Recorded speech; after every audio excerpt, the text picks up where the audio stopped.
Are we on the verge of a revolution? Is now the time for so-called common sense gun laws? I'm Christian Gomez, and you're watching JBS Straight Talk.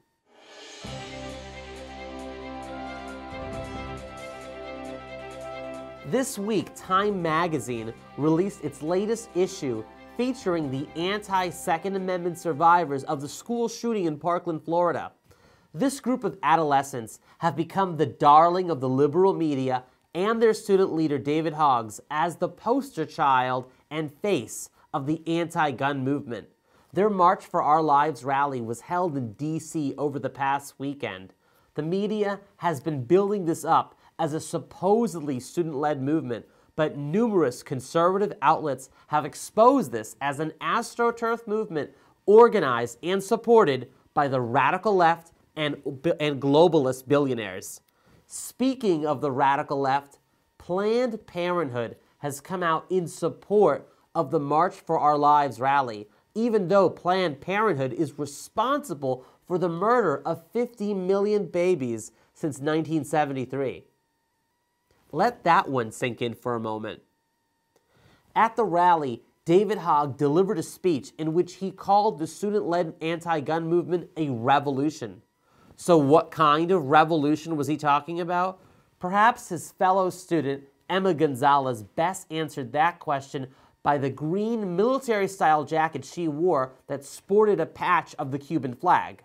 This is the same Cuba where communist leader Fidel Castro led a revolution that disarmed the population and that was responsible for killing anywhere from 30,000 to 140,000 of his own people. At the end of Mr. Hogg's speech, he did more than just call for revolution. Some news outlets didn't show this, but the Daily Mail did. Look familiar? Seems very much like the international hand gesture for socialism and communism, which has been responsible for taking the lives of upwards of 100 million of its own people. Mr. Hoggs and his comrades want the government to step in and say what firearms we can and cannot own. Apparently, they haven't studied the history of tyranny. Yet, when both he and Miss Gonzalez heard that their high school had instituted a new policy requiring all students to wear clear plastic backpacks, they weren't too thrilled. Mr. Hogg stated that the students were having their First Amendments infringed upon because they can't freely wear whatever backpack they want.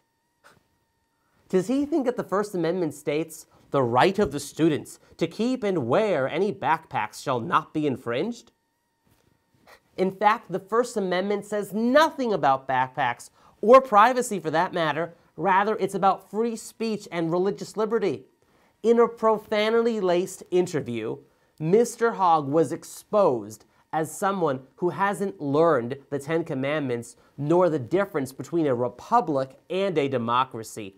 He said, quote, "Our parents don't know how to use a democracy, so we have to." Ladies and gentlemen, this is the product of our governmental public schools that has divorced logic, reasoning, morality, and Americanism from its mission. These kids have been brainwashed by the liberal educational juggernaut, and now they have been used by anti-gun and anti-American lawmakers to impose an assault weapons ban. But you can help stop it. Contact Congress and President Trump by phone and email with our newest action alert. The link is in the description. And as for a refresher of what a republic and a democracy is, read our related booklet, either on Kindle or in print. Again, links are in the description. Rather than a mob rule mentality, an informed electorate is the key to keeping our republic and preserving the Constitution. So until next time, take care always, and God bless. If you enjoyed this video, make sure to subscribe. Click here to watch more videos, and click here to visit our site.